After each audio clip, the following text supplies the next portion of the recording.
Hey, this is Cole with New Horizons RV. I'd like to give you guys a walkthrough of the chassis that we're building for Jack and Danielle's new Majestic trailer. Starting off, we're in our facility here in Junction City, Kansas. As you can see, we build our chassis in-house, not buying from a different vendor and then trying to make it work for our builds. Since we custom build from 32 to 48 feet, we have to design and build a chassis for your specific floor plan. Some features that we use in our coaches that not many others in the towable world use: Bigfoot leveling. It's a fully hydraulic 4-point system. Each leg has a 17,000 pound lift capacity. So if you need to change your tires or anything like that, you can lift your whole coach off the trailer with this system.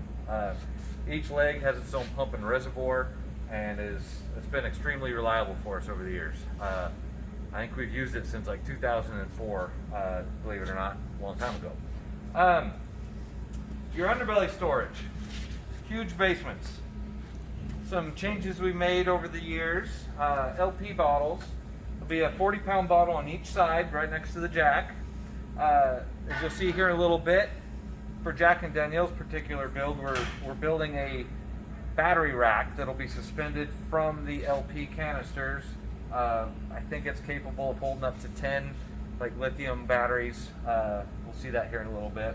That'll be going into Jack and Danielle's build.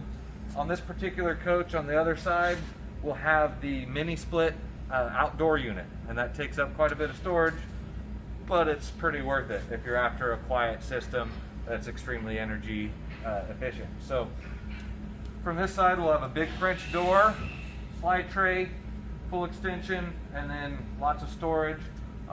Components, as you'll see later on, with inverters and water filters and all the things that happen later in the build. But for now, we're getting the guts taken care of. Up above, we've got a 2x8 box tube, and in this area, which is where the weakest point of a fifth wheel traditionally is, we've got 2 verticals. We've got gusset plates. We're going to have an additional gusset plate welded in here. And then structurally, this piece down below ties the main chassis in to the front of the fifth wheel. So all this is structurally integrated, which creates a very, very stiff front end with our chassis. Everything we use is US steel. And if you'll come around here, you can see no thin baby steel. We use gauges that range from 3/16 to 1/4 to 3/8, depending on the size of the coach that we're building. The main chassis rails, we use a combination of 12-inch I-beam, which is really called a wide flange beam, but most people know it as an I-beam, stacked on a 2x4 and 3-inch box tube. Now this is an area that's changed very recently. We used to use a 2x6, and honestly, the pickup market is what keeps getting taller and taller, and to get your coach to ride level, we have to add a spacer under here.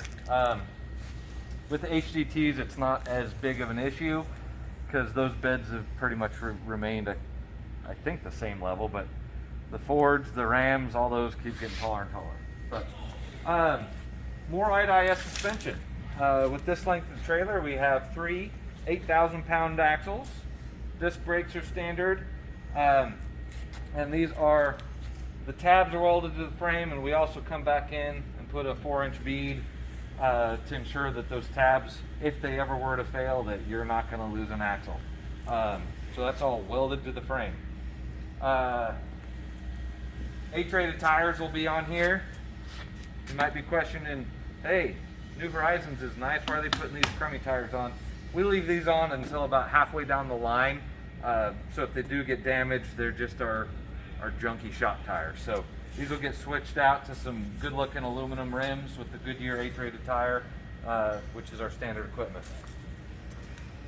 Looking from the top in here, some features we do at New Horizons to consider weight.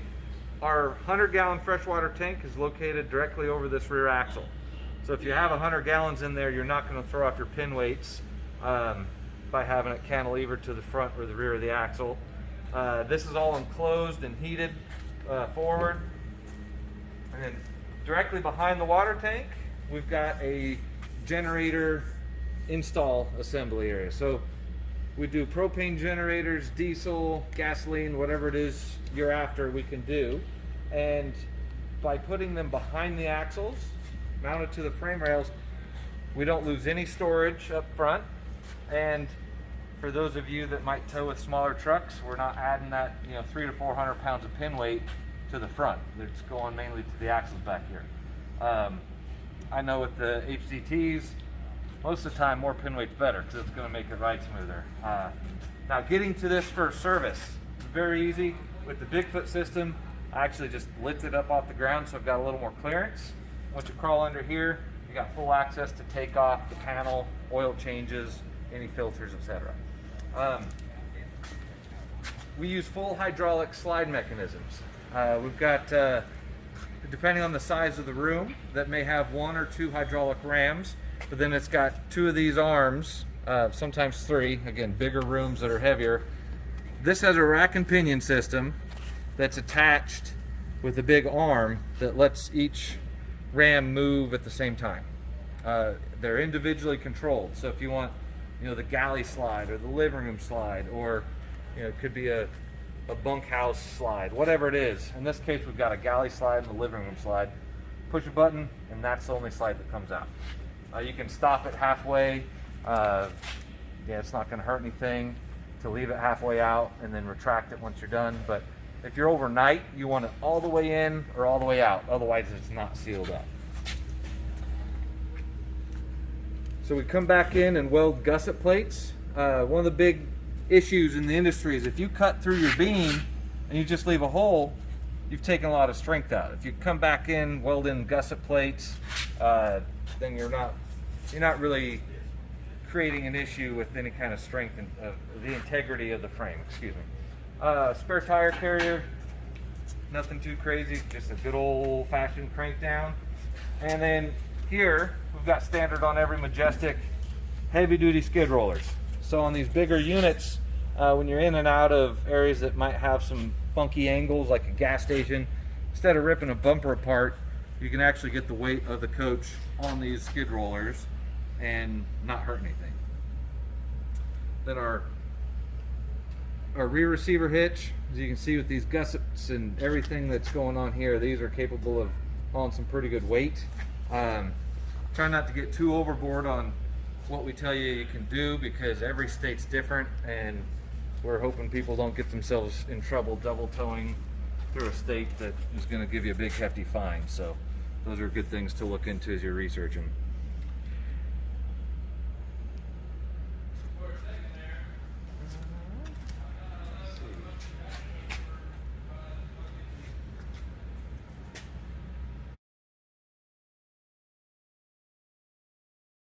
The lithium battery racks. We've got a trailer in construction right now that has that feature. So you can see in here, we weld together this rack and then attach it to our LP trays, or canisters, excuse me. This is the enclosure for the LP bottles. And I believe we fit up to 10 of the Battleborn batteries on here. And it's a good way to get those batteries inside this little more climate controlled environment, as opposed to our standard, which is a really neat concealed battery compartment, which is great for lead acid and AGM batteries.